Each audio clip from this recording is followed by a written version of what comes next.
नमस्कार विद्यार्थी मित्रों, पिछले वीडियो में हमने कक्षा 10 के गद्य 10 जीने की कला को समझने का प्रयत्न किया था। विद्यार्थी मित्रों, पिछले वीडियो में हमने ये समझा कि लेखक हमें किस प्रकार से जीवन जीने की बात समझाते हैं। पिछले वीडियो में हमने देखा कि लेखक ने हमें दो बातें अच्छी तरह से समझाई। पहली बात कि जीवन में सबसे अगर कोई आसान काम है तो ये है जीवन जीना। जीवन में सबसे अगर आसान काम कोई है तो ये है मर जाना। और अगर जीवन में सबसे कोई मुश्किल काम है तो ये है जीवन जीते रहना। तो हमने ये भी समझा था कि किस प्रकार अगर हमारे जीवन में कोई मुश्किलें आती हैं, कोई ऐसी परिस्थिति आती है जिस परिस्थिति में हम उस मुश्किल का सामना करने के बजाय अपने जीवन का अंत कर देना ही उचित समझते हैं। और इसी के कारण लेखक ने हमें ये कहा है कि जीवन में सबसे आसान है मर जाना। अगर कोई बहुत बड़ी हमारे जीवन में समस्या आ गई है, कोई उलझन आ गई है, तो उस उलझन का, उस समस्या का हम सामना करें। और सामना करते हुए हमारे जीवन में कई ऐसी घटनाएं बनेगी जिस घटना का हमें सामना करते हुए ऐसा लगेगा कि अब हमारा क्या होगा, क्या हम इस परिस्थिति से कभी बाहर नहीं आ सकेंगे, क्या हम कभी भी इस मुश्किल से अपने जीवन में बाहर आ सकेंगे। और यहाँ पर लेखक ने यही हमें समझाया कि अगर चाहे कितनी भी मुश्किलें आ जाए, कितना भी हमारे जीवन में बड़ा ऐसा समस्या आ जाए ऐसी कि उस वक्त हमें ये लगे कि नहीं, हमें जीवन में ऐसी समस्याओं का सामना करना है, मुझे उनसे बाहर आना ही है। और इस मुश्किल परिस्थिति में भी व्यक्ति मरने के बारे में न सोचे बल्कि जीवन जिए और उस जो समस्या है उस समस्या का सामना करते हुए अपने जीवन में सफलता प्राप्त करे। यही है जीवन जीने की कला। दूसरी बात, लेखक ने हमें ये समझाई कि हमें अपने जीवन में कभी भी उदास नहीं होना चाहिए, क्योंकि अगर हम जीवन में उदास होते हैं तो हमारे आसपास जितने भी लोग होते हैं उन सभी लोगों पर हमारे जीवन की जो छाप है वो उनके ऊपर भी आएगी। यानी हमारे जीवन की जो परछाई है वो हमारे आसपास के चेहरे पर भी पड़ेगी। यानी अगर हम खुश रहें तो हमारा जो चेहरा है उसका प्रतिबिंब दूसरे के चेहरों पर भी पड़ता है। तो अगर सब खुश हैं तो सभी खुश होंगे। जीवन में एक व्यक्ति भी अगर दुखी है और उस दुखी व्यक्ति का प्रतिबिंब जो है वो दूसरों के चेहरों पर पड़ता है तो उनसे भी सभी लोग दुखी हो जाते हैं।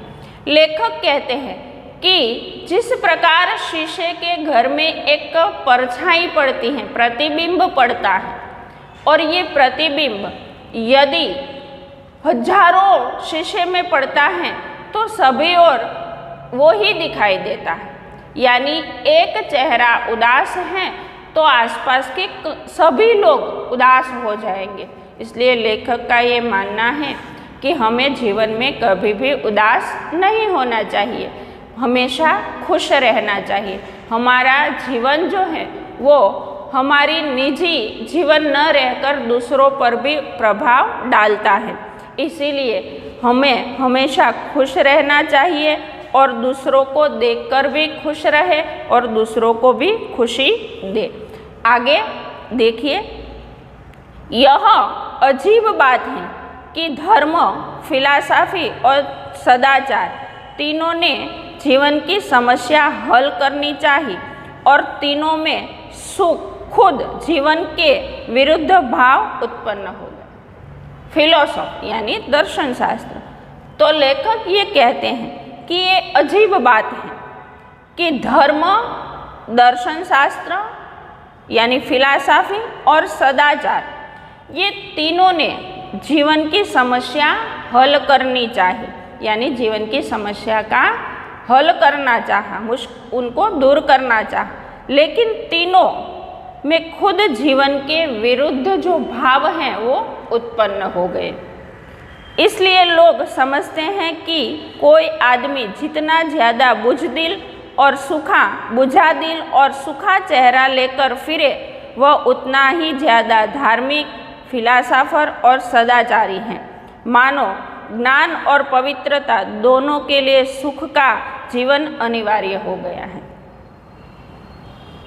तो लेखक ये हमें समझाने का प्रयत्न करते हैं कि धर्म, फिलॉसफी और सदाचार, ये तीनों ने मनुष्य को हमेशा खुश रहने की जो समस्या है उनसे बाहर निकालने का प्रयत्न किया, लेकिन उनसे बिल्कुल उल्टा हो गया। ये तीनों खुद जीवन के विरुद्ध भाव उत्पन्न करने वाले बन गए।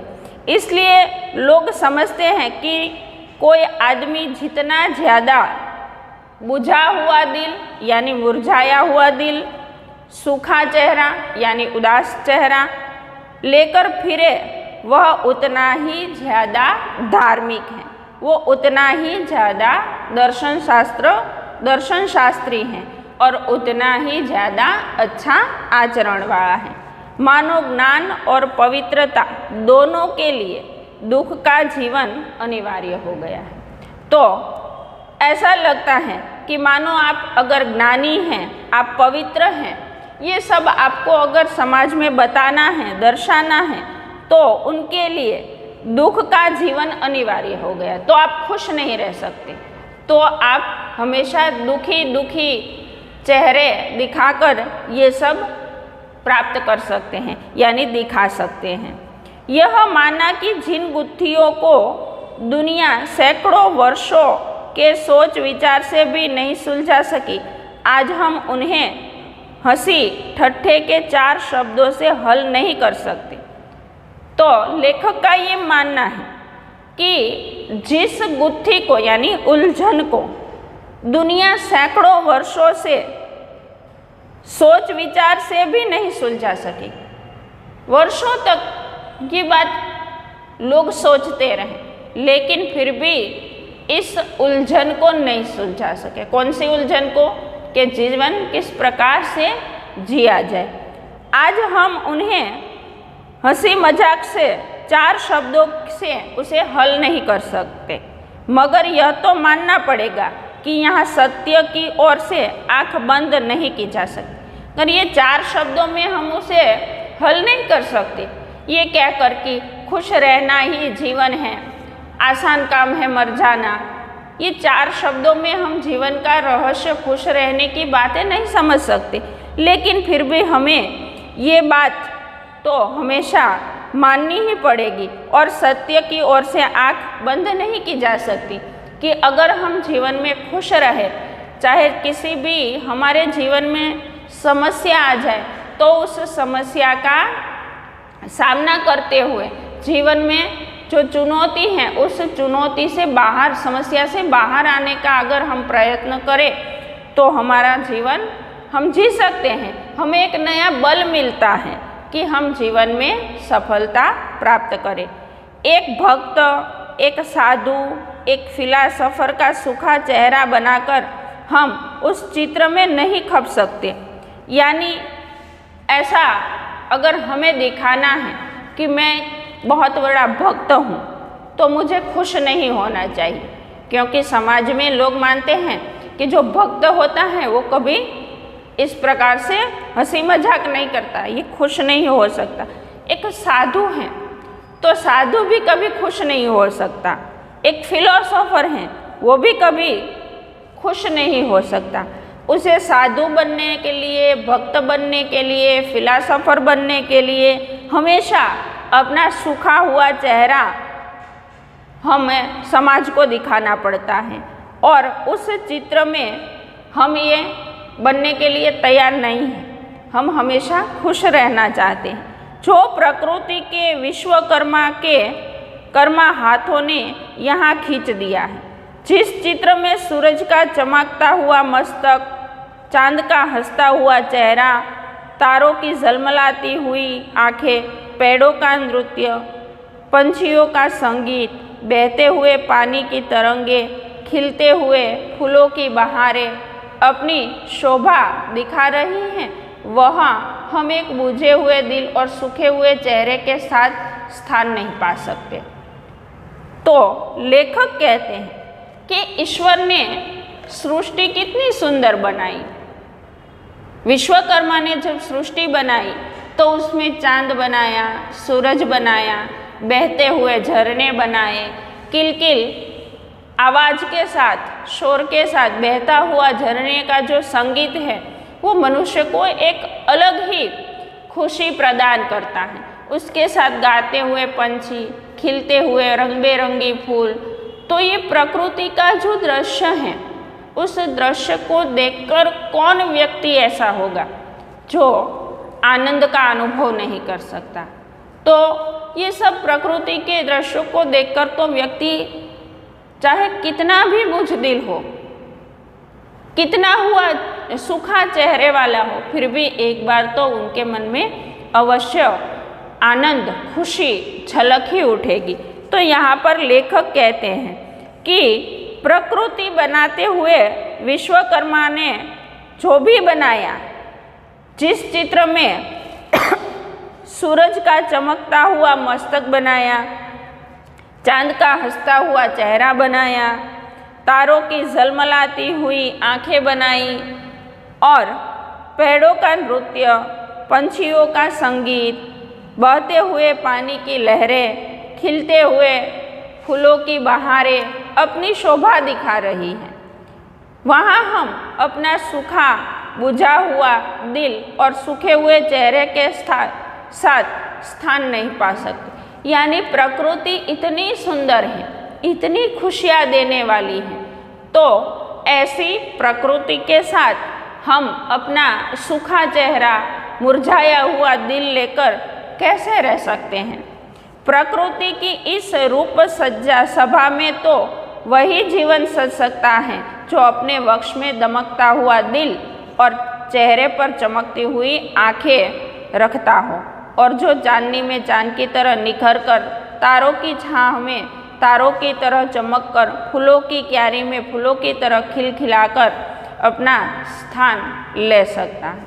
तो यहाँ पर लेखक कहते हैं कि इतनी सुंदर प्रकृति है, तो उतनी सुंदर प्रकृति के साथ कोई अपना बुझा हुआ दिल, सूखा हुआ चेहरा लेकर किस प्रकार से जा सकता है।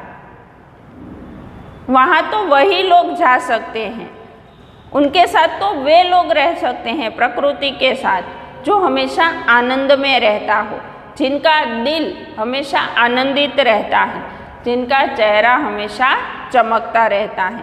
प्रकृति की इस रूप भरी सभा में तो वही जीवन जी सकता है, यानी वही व्यक्ति उस प्रकृति का आनंद ले सकता है जो अपने वक्ष में यानी कि छाती में चमकता हुआ दिल यानी आनंदित हृदय और आनंदित चेहरे पर चमकती हुई आंखें रखता हो, यानी उनकी आंखों में भी आनंद छलकता हो, और जो चांदनी में चांद की तरह निखर कर, चांदनी में चांद की तरह निखर कर, तारों की छाँव में तारों की तरह चमक कर, फूल की क्यारी में फूलों की तरह खिलकर अपना स्थान ले सकता हो। यानी जिस प्रकार तारे खुश हैं, जिस प्रकार चांद खुश हैं, जिस प्रकार से फूलों की क्यारियों में फूल खुश हैं, उसी प्रकार से प्रकृति के प्रत्येक चीज, सूर्य, चंद्र, पक्षी, झरने, पक्षी, क्यारी, फूल, तो इन सब का उदाहरण देकर लेखक हमें यहाँ पर ये बताना चाहते हैं कि जीवन में वही व्यक्ति इस प्रकृति का आनंद ले सकता है जिनका दिल हमेशा आनंद से भरा हुआ रहता है, उनकी आँखों में हमेशा आनंद छाया रहता है। तो यहाँ पर लेखक का ये कहने का अर्थ यही है कि जीवन में चाहे कोई भी परिस्थिति क्यों न हो, हमें कभी उदास नहीं होना चाहिए, हताश नहीं होना चाहिए, निराश नहीं होना चाहिए, क्योंकि हमारा जीवन अपना निजी नहीं है। हम कई लोगों से जुड़े हुए होते हैं और इन सभी लोगों के साथ जुड़े हुए होने से हमारे जीवन में जो भी घटनाएं बनती हैं उन सब का प्रभाव दूसरे लोगों पर पड़ता है। तो हमें ये अधिकार किसने दिया कि हम अपने कारण दूसरों पर प्रभाव डालें। हमारा अपना जीवन अगर दुखी है तो दूसरों को दुखी करने का हमें कोई हक नहीं है। और इसीलिए लेखक पहले ही ये बता देते हैं कि जीवन जीने की कला में सबसे यदि कोई आसान काम है तो वो है मर जाना, और सबसे यदि कोई मुश्किल काम है तो ये है जीवन जीते रहना। तो जीवन को जीना सबसे मुश्किल इसीलिए कहा लेखक ने। पाठ का पूरा सारांश हम सदृष्टांत समझे हैं, तो उनसे लेखक का जो कहने का तात्पर्य ये है कि व्यक्ति जब अपना जीवन जीता है तो अपने जीवन के दरमियान कई घटनाएं ऐसी बनती, कई ऐसी समस्याएं, कई ऐसी जीवन में आती हैं जहाँ पर व्यक्ति ये मान बैठता है, ये समझने लगता है कि अब मुझसे ये नहीं हो पाएगा, ये कार्य मुझसे नहीं होगा, अब मैं क्या करूँगा, मैं कभी जीवन में सफलता प्राप्त नहीं कर सकूँगा। और लेखक कहते हैं कि उसी वक्त व्यक्ति जो है वो हार कर अपना जीवन समाप्त कर लेता है, उसे यही आसान लगता है। उसे जीवन का सामना करना, जिन जीवन में जो जो समस्याएं आई हैं उस समस्या का सामना करना उनके बस की बात उसे नहीं लगती, और इसीलिए वो व्यक्ति मरना आसान मानते हैं। और जो व्यक्ति जीवन में चाहे कैसी भी समस्या आई, उस समस्या का सामना करते हुए उन सभी मुश्किलों से बाहर आता है, वही व्यक्ति जीवन में सफलता प्राप्त करता है।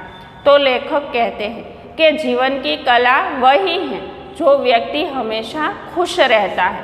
हमें कभी भी दुखी नहीं होना चाहिए, हमेशा जीवन में खुश रहना चाहिए, उदास नहीं होना चाहिए। और हमें तो खुश रहना ही चाहिए, बल्कि दूसरों को भी हमेशा खुश रखने का प्रयत्न करना चाहिए। यदि किसी व्यक्ति के जीवन में कोई दुख भी है तो हमारा हंसता हुआ खिलता हुआ चेहरा देखकर उस व्यक्ति का भी दुख जो है वो कम हो जाएगा। लेकिन यदि कोई व्यक्ति जीवन में खुश है और उसे हम अपने दुख के बारे में यदि बताएंगे तो वो व्यक्ति खुश होते हुए भी हमारे दुखी चेहरे के कारण, दुखी जीवन के कारण उनका चेहरा भी दुखी हो जाता है। इसीलिए तो यहाँ पर लेखक ने हमें ये बताया है कि हमारा जीवन जो है वो हमारी निजी संपत्ति नहीं है, अकेले की बात नहीं है, हमारे जीवन का प्रतिबिंब दूसरे लोगों पर भी पड़ता है। तो इसीलिए हमें ये हक नहीं है कि हम खुद दुखी हो और दूसरों को भी दुखी करें। हम खुद भी खुश रहें, दूसरों को भी हमेशा खुश ही रखने का प्रयत्न करें और जीवन में आने वाली किसी भी समस्या का सामना हंसते हुए करें। यही जीवन जीने की कला है। तो दोस्तों, आज हमने ये गद्य को समझने का प्रयत्न किया। मैं मानती हूँ कि आपने अच्छी तरह से इस गद्य को समझ लिया होगा। अब हम इस गद्य के जो स्वाध्याय हैं उस स्वाध्याय को भी समझें। यहाँ पर शब्दार्थ दिए हैं।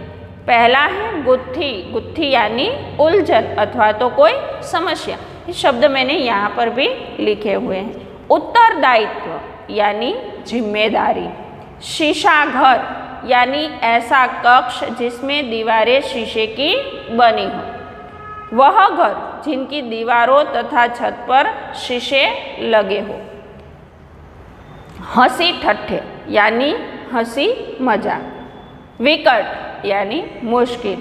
फिलॉसफी यानी दर्शन शास्त्र। झलमलाती यानी प्रकाशित अथवा तो चमकती हुई। बुझे हुए यानी मुरझाए हुए। वक्ष यानी छाती। तो ये तो थे हमारे गद्य में आने वाले कुछ शब्द। अब हम स्वाध्याय किस प्रकार से लिखना है ये आपको समझाते हैं। आपको ये स्वाध्याय अपनी बुक्स में लिखकर तैयार रखना है।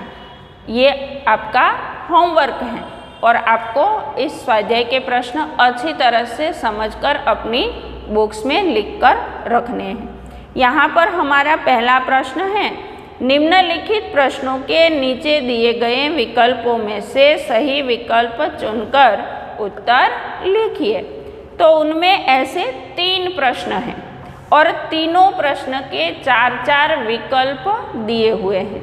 तो आपको क्या करना है, पहले प्रश्न लिखना है और बाद में चारों में से जो सही जवाब है सिर्फ वही लिखना है। तीसरे 3 विकल्प लिखने की कोई ज़रूरत नहीं है। जैसे मनुष्य जीवन को किस काम में लाया जाना चाहिए, तो यहाँ पर 4 विकल्प हैं। अ, जीवन को समझने। ब, जीवन हंसी खुशी में बिताने।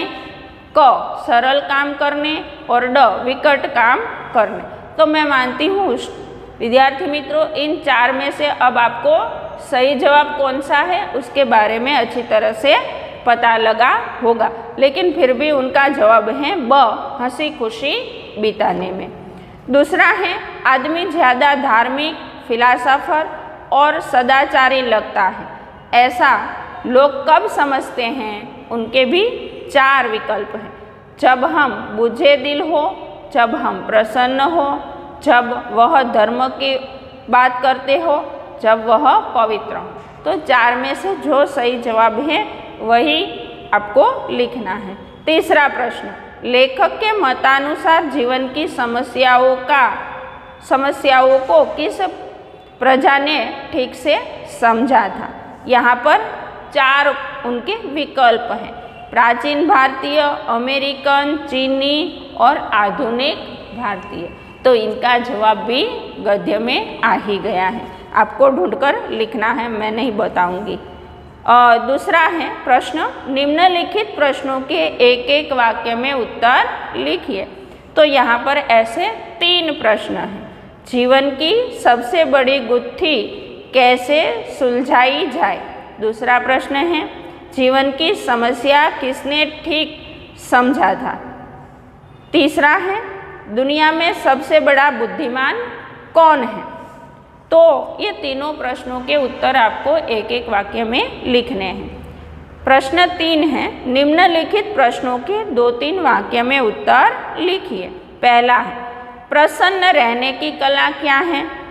दूसरा, खुश रहना केवल एक ज़रूरत नहीं, यह एक नैतिक उत्तरदायित्व भी है, कैसे। और तीसरा है, हमारी खुशी हमें कब खुश नहीं कर सकती।